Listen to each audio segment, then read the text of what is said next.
जवान हैं वो इस पाक सरजमीन को डिज़र्व नहीं करते। या अल्लाह हमें उठाकर किसी नापाक मुल्क कनाडा या अमेरिका में फेंक दे। तो यार हम बताते हैं कि ये वो अचीव है, कंपैरिजन तो हो नहीं सकता हमारा, बहुत मुश्किल है। वो बहुत पता नहीं कहाँ लेके जा रहे हैं, लेकिन जो इंडिया है वो अपने डॉलर्स जो है वो अपनी मार्केट में फेंक रहा है। पाकिस्तान की काफ़ी अच्छी 2018 में कंपनीज काफ़ी आई थी ई कॉमर्स की, जो कि इस टाइम सूरज की जो रेज हैं डिफरेंट टाइप्स की, अल्फा बीटा गैमा, और जो एक्स रेज वगैरह हमारे तक पहुँच रही हैं यहाँ पे जो बीमार तरीका है कि आप जो पाकिस्तान में आपको पता जॉब नहीं है, तो मैं आदित्य L1 को सूरज के ऑर्बिट तक पहुंचाना एक बहुत ही नामुमकिन नहीं सर, वो काफ़ी पीछे हैं, मतलब लोगों ने मुल्क को छोड़कर बाहर जा चुके हैं। ठीक है, इसकी क्या वजह है? अच्छा, कोई चीज़ एक्सेस में होती है तो उस वक्त उसकी जो कदर कीमत है वो ऑब्वियसली कम हो जाती है। यहाँ पर अगर हम देखें कि जो मैंने पढ़ा, जो आगे बच्चे वही पढ़े हैं, हमने अपनी स्टडी पे इसने फोकस रहा, क्योंकि हमारे जो है लोग यूथ पढ़ना चाहिए ज़्यादा, तो ऑब्वियसली वहाँ पर जाके बेइज्जती करवाना बेहतर है यहाँ से बेइज्जती करवाने से। चले ये है कि इंडिया की जीडीपी इस टाइम ग्रोथ कर गई है, शूट कर गई है,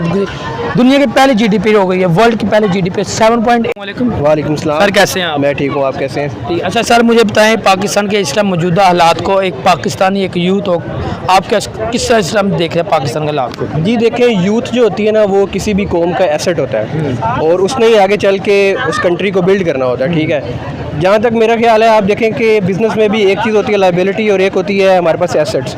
तो मुझे अब यूँ लगना शुरू हो गया कि हमारी आवाम जो है वो इस मुल्क के लिए एक लायबिलिटी बनता जा रही है। ठीक है, तो यहाँ पर हमारा रहना बहुत मुश्किल हो गया है। एज अ यूथ मैं यही कहूँगा कि हम जितने भी जवान हैं वो इस पाक सरजमीन को डिज़र्व नहीं करते। या अल्लाह हमें उठाकर किसी नापाक मुल्क कनाडा या अमेरिका में फेंक दे। तो यार वो कनाडा अमेरिका में आपकी बात बता दो, आप यहाँ पे भी गुलामी हो, सिंपल बात करूँगा, वहाँ पे गुलामी का फ़ायदा भी है, यहाँ पे गुलामी का फ़ायदा नहीं है, लेकिन वहाँ गुलामी के पैसे ज़्यादा है। हाँ जी, वो रिस्पेक्ट भी देंगे, मगर यहाँ पे आपको रिस्पेक्ट नहीं मिलेगी उस तरह की जिस तरह वहाँ से मिलेगी आपको। देखें जी, जब भी कोई बंदा किसी सेक्टर में जाके काम करता है, वो गवर्नमेंट सेक्टर हो या प्राइवेट सेक्टर हो, जब आपके साथ एक जॉब का टाइटल लग जाता है तो सेल्फ रिस्पेक्ट तो आपकी वैसे ही मर जाती है। ठीक है, अब आगे वहाँ पर रिस्पेक्ट ज़्यादा हो या कम हो, लेकिन हमने जो जिस चीज़ को अगर मैयर करना है तो हमने मैयर करना है मैग्नीट्यूड जो है वो डॉलर्स का।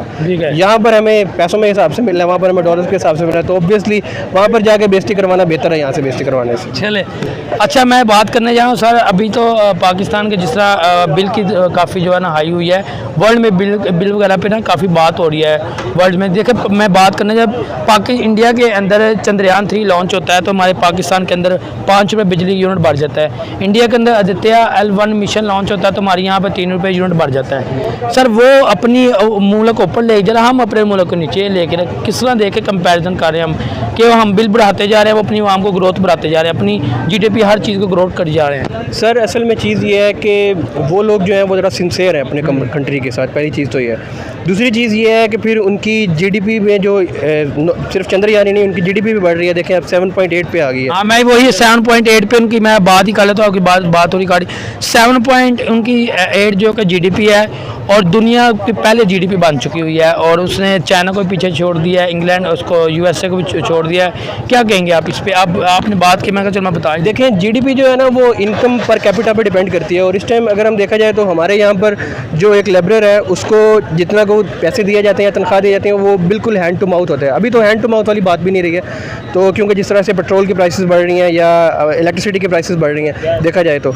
लेकिन अगर इंडिया में देखा जाए तो उन लोगों को इतना मिलता है कि वो लोग अपने आप को मतलब मेंटेन कर सकें या सब कुछ कर सकें। फिर दूसरा एक जो सबसे मेन फैक्टर है वो उनके ओवरसीज़ इंडियंस का बहुत बड़ा फैक्टर है कि वो लोग वहाँ पर क्या कहते हैं जो डॉलर्स हैं वो ला रहे हैं अपने कंट्री के अंदर। ठीक है, 11.3 बिलियन डॉलर आई थिंक कुछ दिन पहले के ये स्टैट्स हैं जो उन्होंने 112.5 बिलियन डॉलर्स उन्होंने, जो कि अब वहाँ पे अपनी जो है इंडिया के अंदर उन्होंने पेमेंट भेजे डॉलरों के हिसाब से। सर उन्होंने वर्ल्ड में अपना एक रिकॉर्ड बना लिया। सर क्या कहेंगे, 112.5 उन्होंने बिलियन डॉलर्स भेज दिए अपने वहाँ पे मुल्क पे। देखिए सर, जब कोई चीज़ एक्सेस में होती है तो उस वक्त उसकी जो कदर कीमत है वो ऑब्वियसली कम हो जाती है। यहाँ पर अगर हम देखें कि जिस तरह यहाँ पे जिस वेन्यू पे हम खड़े हैं यहाँ पर फूड पॉइंट्स बहुत ज़्यादा है। ठीक है, तो अगर देखा जाए तो एक दुकान जो है उसकी उतनी वैल्यू नहीं होगी एज़ कम्पेयर टू, क्योंकि वो कंपटीशन आ जाता है। ठीक है, और लोग जो है वो उसको क्या कहते हैं, उनके पास डिफरेंट ऑप्शन आ जाते हैं परचेज़ करने के या बाय करने के या सेल करने के। ठीक है, जिस अब इंडियंस जो है इन्होंने इतने सारे डॉलर्स मार्केट में इंड्यूस कर दिए हैं कि हम अब ये देखते हैं कि उसकी बिल्कुल वैल्यू जो है वो कम हो गई है एज़ कम्पेयर टू पाकिस्तान, जहाँ पर डॉलर दिन ब दिन बढ़ता जा रहा है, क्योंकि क्योंकि डॉलर की शॉर्टेज चल रही है, लोग जो है वो डॉलर्स को छुपा रहे हैं या पता नहीं कहाँ लेके जा रहे हैं, लेकिन जो इंडिया है वो अपने डॉलर्स जो है वो अपनी मार्केट में फेंक रहा है, खुलेआम वो चीज़ लेके आ रहा है, जिसकी वजह से उनके जो डॉलर की प्राइस है उनके रुपये के मुकाबले में जो है डॉलर वो कम हो रहा है और हमारा जो है वो बढ़ता जा रहा है। और देखा जाए तो इंडिया की इकोनॉमी तो इतनी स्ट्रॉन्ग हो चुकी है कि काफ़ी सारे आई थिंक 22 या 23 कंट्रीज इस तरह के हैं जिन्होंने इंडियन रुपये में जो ट्रेड है वो अलाउ कर दिया है। सर बात वही करने जा रहे हैं कि अभी तो दुबई के साथ उनकी ट्रेडिंग हो रही है, उनका रुपये से 18 कंट्रीज उनका रुपया चला रही है। सर मुझे बताया पाकिस्तान की अपने रुपये की भी कदर खत्म हो गई। हमारे अगर डॉलर की बात करें, हमारा आज तक डॉलर स्टेबल नहीं हो पा रहा, 316 रुपये ओपन मार्केट में हो चुका है। इंडिया की अगर बात करें 82 रुपीज़ का है, अफगानिस्तान की बात करें तो 85 का चल रहा है। अगर हम बांग्लादेश की बात करें वहाँ पे 103 रुपये चल रहा है। सर देखिए हमारे साथ हमसाया मुल्क के इतने डॉलर स्टेबल हो गए, हमारे रुपया भी स्टेबल नहीं है, हमारा डॉलर भी स्टेबल नहीं है, हम कोई चीज़ स्टेबल नहीं है। हम कब स्टेबल है ऐसी चीज़ों करेंगे? जी सर, ये अभी एक बड़ी आयरॉनिक सी स्टेटमेंट मैं देने जा रहा हूँ कि कुछ अर्सा पहले तक हम देखते थे कि लोग कहते थे कि तुम्हारी औकात 2 टके की नहीं है, और टका जो है वो बांग्लादेश की करेंसी का नाम है, ठीक है। 2 रुपये 60 रुपये हो गया, 2 रुपये 60 पैसे का 1 टका हो गया है, ठीक है। हमारे रुपए की औकात जो है वो 1 टके से भी नीचे आ गई है, ठीक है, अगर देखा जाए तो ये सब चीज़ें जो है सर, ये कंसिस्टेंसी और ये सिंसियरिटी मैटर करती है अपने कंट्री के साथ कि कितने आप सिंसियर हैं या आप अपने कंट्री को किस पोजीशन पे लेके जाना चाह रहे हैं या किस डोमेन में आप अपनी कंट्री को ग्रो करवाना चाह रहे हैं। तो ऑब्वियसली हमारी मतलब आवाम जो है उनको भी ज़रा इस चीज़ का शऊर होना चाहिए कि वो देखें, इन चीज़ों के बारे में सोचें और देखें कि किस तरह से चीज़ें आगे जा रही हैं या किस तरह से हमें इस चीज़ को लेकर चलना। अच्छा, लास्ट में आप मुझे बताएं उनका एक द्वितीय मिशन, लास्ट में बात करूँ, उनका द्वितीय L1 मिशन स्टार्ट हुआ और वहाँ पे उनका लॉन्च हो चुका होना। सर मुझे क्या वो सक्सेसफुल होगा उनका? जी, आदित्य L1 मिशन जो है ना, ये इनका जो है बिल्कुल, इसके लिए मैं आपको एक थोड़ी सी एनेक्डोट बताता हूँ कि लिटरेचर के अंदर एक स्टोरी है इकरस की। इकरस एक इस तरह का बर्ड है जो सूरज तक पहुँचना चाहता है, लेकिन जब वो उसकी तरफ उड़ता है तो उसके पर जल जाते हैं, वहाँ तक पहुँच नहीं सकता। तो जो अभी तक रिसेंट जो स्टैट्स आ रहे हैं, जो या जहाँ तक मेरा मतलब नाकिस नॉलेज के मुताबिक मैं जो चीज़ कहूँगा ना कि आदित्य L1 को सूरज के ऑर्बिट तक पहुँचाना एक बहुत ही नामुमकिन। नहीं सर, वो काफ़ी पीछे हैं, मतलब वो अगर आप बात करें उनके तो नज़दीक जा ही नहीं सकता कोई, क्योंकि उन्होंने काफ़ी कितने मिलियन पीछे रहना उन्होंने, तो वहाँ पे उन्होंने रिसर्च करनी, स्टडी करनी है अपने रॉबिट पे, उसके रॉबिट में पहुँच। बिल्कुल ऐसा ही है, वो लोग वहाँ पहुँचने जा रहे हैं। अगर वो लोग इस चीज़ में सक्सेसफुल होते हैं तो ये ह्यूमैनिटी के लिए बहुत बड़ा एक क्या कहते हैं अचीवमेंट होगी। एशिया में पहले मुल्क पे आएगा, और जो हम बात करें कि वहाँ पे दुनिया में दूसरे नंबर पे आएगा वो। बिल्कुल ठीक कह रहे हैं आप, क्योंकि जिस तरह रिसर्चेस बढ़ती जा रही हैं, आप देखें कि सूरज के थ्रू भी अभी जिस तरह ओजोन लेयर डिप्लीट हो रही है, तो उसकी जो सूरज की जो रेज़ हैं डिफरेंट टाइप्स की, अल्फ़ा बीटा गैमा, और जो एक्स रेज़ वगैरह हमारे तक पहुँच रही हैं, यहाँ पर जो बीमारियाँ फैला रही हैं, हम इनको अच्छे से स्टडी कर सकेंगे। और आई होप कि WHO भी उनके साथ कंट्रीब्यूट करके लोगों तक इस चीज़ की अवेयरनेस को पहुँचाएगी कि उनको किस चीज़ से बचना चाहिए, किस चीज़ से नहीं बचना चाहिए। तो मेरा तो यहाँ तक यही, मैं गुड लक कहना चाहूँगा इंडिया को कि उनका ये आई होप कि मिशन सक्सेसफुल हो, लेकिन जो ऑर्बिट तक पहुंचने वाली बात है वो एक हाइपोथेटिकल सी चीज़ है, और आई होप कि वो हो जाए। अगर हो जाती है तो बहुत अच्छी चीज़ होगी। ओके सर, वालेकुम अस्सलाम। सर कैसे हैं आप? अल्हम्दुलिल्लाह ठीक है, आप बताएं। क्या करते हैं आप? मैं ग्रेजुएशन की मैंने। माशाल्लाह ग्रेजुएशन। सर आप पहले तो मुझे बताएं, अभी जो मौजूदा हालात पाकिस्तान के चल रहे हैं, आप इस हालातों को किस तरह देखते हैं? मैं इस तरह देख रहा हूँ कि जो गरीब है वो महंगाई की चक्की में पिसता जा रहा है, मगर यह है कि महंगाई बढ़ती जा रही है। मेरा मशवरा यही है कि जो गरीब अवाम है वो मेहनत करे, नए नए काम स्टार्ट करे। ख़ास तौर पर मैं अवाम को ये कहना चाहूँगा कि वो ऑनलाइन बिज़नेस की तरफ आए, क्योंकि जो महंगाई है इसने बढ़ना ही बढ़ना है। ये तरीका खा के देख लें, महंगाई कभी भी कम नहीं हुई है, इसने बढ़ना ही बढ़ना है। इसको ओवरकम करने का तरीका यही है कि आप खुद अपनी इनकम इंक्रीज़ करें। इनकम इंक्रीज़ करने का ये तरीका है कि आप बिज़नेस की तरफ आएँ, और अगर आप बिज़नेस स्टेबल करते हैं तो ये बहुत ही अच्छी बात है।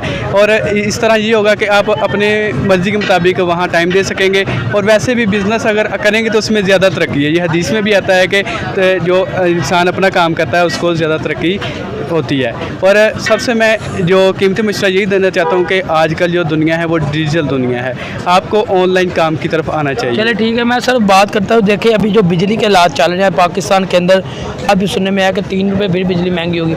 सर अगर हम थोड़ी सी बात करेंगे, फिर हम साया मुल्क की बात करें, थोड़ी सी उन्होंने वो जैसे अपनी कोई टेक्नोलॉजी लॉन्च करते हैं तो हम यहाँ से अपनी बिजली महंगी कर देते हैं। कैसी अच्छी बात है कि उन्होंने चंद्रयान 3 लॉन्च किया, हमने यहाँ से 5 रुपये बिजली महंगी कर दी। उन्होंने अब आदित्य L1 मिशन लॉन्च किया, हमने यहाँ से 3 रुपये फिर बिजली महंगी कर दी। सर इस पर क्या कहेंगे आप? मैं यही कहना चाहूँगा कि अगर हम इंडिया से अपना कंपैरिजन करें ना, सर वो कंपैरिजन बताते हैं कि ये वो अचीव है, कंपैरिजन तो हो नहीं सकता हमारा, बहुत जी मुश्किल है। वो बहुत हाई क्लास है। अगर हम उनका मुकाबला करना चाहते हैं ना, तो हमें चाहिए कि हम मिलजुल कर काम करें। हाँ जी, बिल्कुल ऐसा। मतलब कि जो पाकिस्तान में अगर बंदा देखे, कोई भी अपने काम से मुखलिस नहीं है, हर कोई एक दूसरे की टांग खींचने में लगा हुआ है। इसका हल यही है कि इसको आप बिज़नेस की तरफ आए, मतलब कि इसको इस तरह आप कर सकते हैं कि आप इसको अपनी जीडीपी को इस तरह इंक्रीज़ कर सकते हैं कि बिजली का जो रेट है वो कम नहीं होगा। नहीं, बिल्कुल इसके लिए हमें ये करना चाहिए कि जो डैम वगैरह हैं उनको ज़्यादा करें, और हमें अगर इस महंगाई को कंट्रोल करना चाहते हैं, इसके लिए हमें इंडिविजुअली तौर पर भी इसमें पार्टिसिपेट करना होगा। ठीक है सर, आपने बड़ी अच्छी बात की। सर मैं बात करने जाए टॉपिक में बढ़ता हूँ। टॉपिक हमारा ये है कि इंडिया की जीडीपी इस टाइम ग्रोथ कर गई है, शूट कर गई है, दुनिया की पहली जीडीपी हो गई है, वर्ल्ड की पहली जीडीपी 7.8 हो चुकी है, जिसने चाइना को भी पीछे छोड़ दिया है, यूएसए को भी छोड़ दिया। क्या कहेंगे सर इतनी स्ट्रॉन्ग जीडीपी होने का मकसद? देख ले, उन्हें कोई भी प्रोडक्ट पर वो लेने हैं, वो एक्सपोर्ट करते हैं, वो इंपोर्ट करते हैं, वो एक्सपोर्ट करते हैं, हर प्रोडक्ट अपनी खुद बना रहे हैं। इसका यही है कि उनका जो एक इस्टेब्लिशमेंट है, जो उनका एक सिस्टम है, वो बहुत स्ट्रॉन्ग है। बिल्कुल ऐसे ही है। ठीक है, उन्होंने काम क्या किया है कि उन्होंने जो ज़ाती मफाद है उनको छोड़ दिया है। जो लड़ाई झगड़ा जो दूसरे मुल्क के साथ है, उनमें उन्होंने कम काम करना शुरू कर दिया। डिफेंस पे उन्होंने खर्चा कम शुरू कर दिया। उन्होंने क्या किया, टेक्नोलॉजी पर खर्चा शुरू कर दिया है, क्योंकि उन्हें पता है, वो अल्लाह की नज़ाकत को समझते हैं, क्योंकि जो आने वाला दौर है वो टेक्नोलॉजी का है। वो टेक्नोलॉजी पर फोकस कर रहे हैं। अगर हम देखें कि अगर दुनिया की जो नंबर 1 मेडिसिन है वो इंडिया से मिलती है, बिल्कुल राइट। वहाँ पर जो IT स्पेशलिस्ट हैं दुनिया के नंबर 1 हैकर वहीं वो पे हैं, इंडिया के हैं। ठीक है, और इसके अलावा वो अभी देखें रिसेंटली उन्होंने चांद पे कदम रख लिया। ठीक है, ये उनके लिए बहुत बड़ी एक अचीवमेंट है। सर अगर हम बात करें कहीं पे भी CEOs की बात करें तो इस टाइम बड़े बड़े जो सोशल मीडिया में, जितना हम YouTube की बात करते हैं, गूगल की बात करते हैं, और 2-3 ऐसे सोशल मीडिया जिस पे इंडिया ही है CEOs। सर आज तक पाकिस्तान ने अपनी जीडीपी पे नहीं काम किया। जीडीपी तो हमारी इस टाइम जो तबाह हो चुकी हुई है। तो अगर हम बात भी करें, हम स्टडी पे फोकस हैं, क्या वजह लगती है स्टडी पे हम क्यों? और इसकी जो हमारा स्टडी पे फोकस ना होने की मेन वजह ये है कि हम जो है, हमें वो पढ़ाया ही नहीं जा रहा। हमें वही पढ़ाया जा रहा जो हमारे उस्तादों ने पढ़ा था और उनके उस्तादों में पढ़ा था। हम अपने सिलेबस को ही अपडेट नहीं कर रहे, हमें वही पुरानी चीज़ें पढ़ाई जा रही हैं, कि हालांकि हमें जो एडवांस स्टडी पढ़ानी चाहिए। अब अगर आप फॉर एग्जांपल ले लें, अगर 9th क्लास का स्टूडेंट है, अगर वो उसको 2 ऑप्शन दी जाते हैं, कंप्यूटर साइंस या बायो साइंस। अगर वो कंप्यूटर साइंस रखता है तो उसमें उसको सिखाया जाता है कंप्यूटर किस तरह ऑन करना है, विंडो किस तरह करनी है। हालांकि जो विंडो है वो 2 क्लास का बच्चा भी कर रहा है। PUBG हाई क्लास गेम है, वो 2 क्लास का बच्चा खेल रहा है। हमें ये करने की ज़रूरत है कि हमें अपनी एजुकेशन को अपडेट करना चाहिए, एडवांस लेवल पे लेकर आए। सर अगर हम बात करें एजुकेशन की बात करते हैं तो इंडिया जो हर साल 2 साल अपने सब्जेक्ट चेंज कर देता है, मगर हमारे 10-20 साल से वही चल रहे हैं। जब का पाकिस्तान बना उसके बाद 10 साल बाद चेंज किया, 2001 से वही आज तक सब्जेक्ट चल रहा है। जो मैंने पढ़ा, जो आगे बच्चे वही पढ़ रहे हैं। हमने अपनी स्टडी पे इसलिए फोकस रहा क्योंकि हमारे जो है लोग यूथ पढ़ना चाहिए, ज़्यादा आवाम ना पढ़े। क्या यही वजह लगती है आपको? जी मुझे यही लगती है। मैं यही सजेशन दूंगा हुक्मरान आला को, पाकिस्तान की जितनी भी इस्टेब्लिशमेंट है, कि हमारी एजुकेशन सिस्टम पर फोकस किया जाए, उनका बजट इंक्रीज़ किया जाए, और उनको और इसके अलावा ये है कि हमारा सिलेबस से अपडेट किया जाए। और मैं ये देखता हूँ कि हमारे जितने भी ज़्यादा यूथ हैं, PhD स्कॉलर तक यहाँ पर क्या है, उनको जॉब नहीं मिल रही।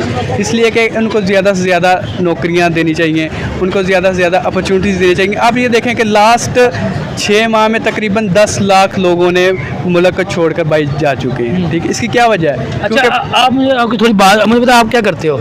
मैंने अल्हम्दुलिल्लाह अभी रिसेंटली ग्रेजुएशन। अच्छा, जॉब करते हो आप? नहीं, अभी जॉब के लिए अप्लाई किया हुआ है। जॉब के लिए आप मुझे बताएं, आप जॉब के लिए अप्लाई किया हुआ है, आप अपना ही बता रहे हैं जॉब के लिए कहाँ अप्लाई किया हुआ आपने?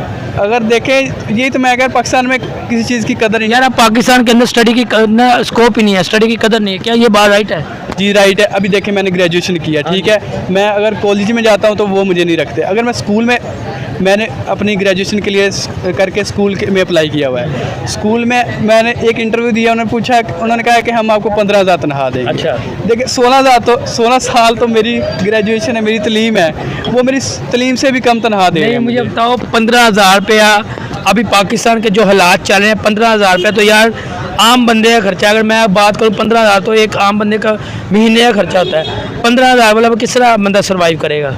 यही तो बात है ना, सर्वाइव करने का यही बेस्ट तरीका है कि आप जो पाकिस्तान में आपको पता जॉब नहीं है, तो मैं ये कहूँगा कि अवाम को ज़्यादा से ज़्यादा ऑनलाइन की तरफ आए। सर ऑनलाइन पे हम अगर बात करें, ऑनलाइन पे तो हमारे जो हुक्मरान आला जो उन्होंने वहाँ पे भी टैक्स लगा दिए हैं, फ्री लॉन्चिंग पे टैक्स लगा दिए हैं, उसके अलावा हम ई कॉमर्स का उस पर टैक्स लगा दिया उन्होंने। हम किसी भी ऐप पे जाके देखें, ई कॉमर्स सिस्टम पाकिस्तान की काफ़ी अच्छी 2018 में कंपनीज काफ़ी आई थी ई कॉमर्स की, जो कि इस टाइम जो टैक्सेस वगैरह लगे हैं उन्हें बंद कर दिया गया, क्योंकि टैक्सी नहीं अफोर्ड कर सकते वो। मेरी बात देखें, टैक्सी ये जो एक चीज़ है ना, टैक्सीज हमें देनी पड़नी है। सर चाहे टैक्स हाथ से टैक्स ले रहे हैं वो, उसका यही है कि हम इसको नहीं रोक सकते। इसका तरीका यही है कि हमें मेहनत ये है क्योंकि अगर हम फिज़िकल काम करते हैं उसकी पे कम है और टैक्सी उसके भी देने पड़ने हैं। अगर हम ऑनलाइन काम करते हैं उसका चांसेस ये होते हैं कि उसकी हमें पे ज़्यादा मिलती है, क्योंकि डॉलर्स में मिलती है। अगर हम उसकी टैक्सी देंगे तो वो हमें फिर भी बेनिफिट रहेगा। सर लास्ट में बात करूँगा, उनकी GDP 7.8 चल रही है, दुनिया की पहली GDP हो चुकी है ग्रोथ। पाकिस्तान की GDP -0.1 है, क्या कहेंगे इतना फ़र्क? वो उनकी GDP किधर चल गई, हमारी कहाँ चली गई? इसका फ़र्क यही है कि पाकिस्तान की तरक्की की तरफ किसी ने ध्यान ही नहीं दिया। ठीक है साहब, और क्या बात करेंगे इसका? और मैं यही बात करूंगा कि अगर हम हुक्मरानों की तरफ देखें तो उन्होंने एक दूसरे की तरफ मतलब एक दूसरे की टांगें खींची हैं अभी तक, लेग पुलिंग की है। हाँ जी, लेग पुलिंग की, कुर्सी खातर एक दूसरे की तरफ भागते रहे, मगर अवाम का किसी ने ख्याल नहीं किया। जहाँ पर कोई मुश्किल वक्त आया वो सारा उन्होंने वहाँ पे डाल दिया टैक्सी की सूरत में, जो कि अभी रिसेंटली हालत चल रही है। तो मैं ये कहूँगा कि हमें ज़ाती मफाद को बुलाकर एक मजमूई तौर पर सोचना चाहिए, इससे हमारा पाकिस्तान तरक्की ओके साहब।